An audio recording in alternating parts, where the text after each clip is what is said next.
आप सुन रहे हैं एजी एंटरटेनमेंट की धमाकेदार प्रस्तुति। डीजे कंचन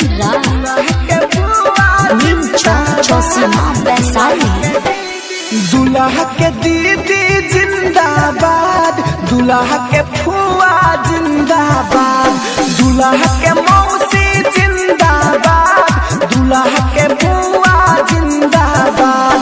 दुआर पुजाइल लेट से आइल, पहले बसाल टाइम बराबर।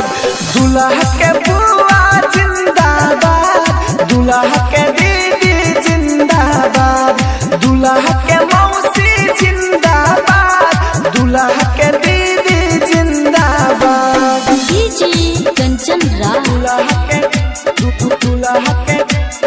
दीदी जिंदाबाद, चौक चौसीमा वैशाली।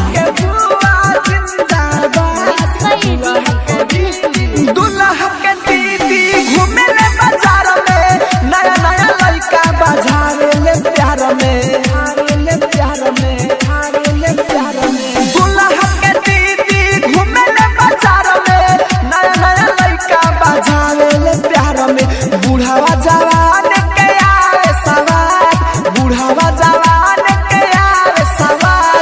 दुल्हा के दीदी जिंदाबाद, दुल्हा के मौसी जिंदाबाद, दुल्हा के बुआ जिंदाबाद, दुल्हा के बहिन जिंदाबाद, दुल्हा के दीदी जिंदाबाद। डीजे कंचन दुल्हा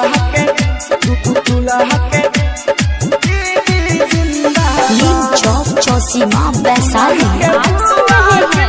एजी एंटरटेनमेंट की धमाकेदार प्रस्तुति। राहुल राजा धानी पकड़ल गुस्सा, तनी सगारी हो गइले रूसा, गइले रूसा, गइले रूसा। राहुल राजा धानी पकड़ल गुस्सा, तनी सगारी गइले हो रूसा।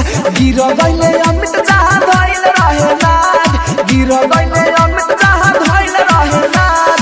दुल्हा के मौसी जिंदाबाद, दुल्हा के दीदी जिंदाबाद, दुल्हा के माई जिंदाबाद, दुल्हा के दीदी जिंदाबाद, दुल्हा के बुआ जिंदाबाद। ये जी रिकॉर्डिंग स्टूडियो रोशनपुर सपहा।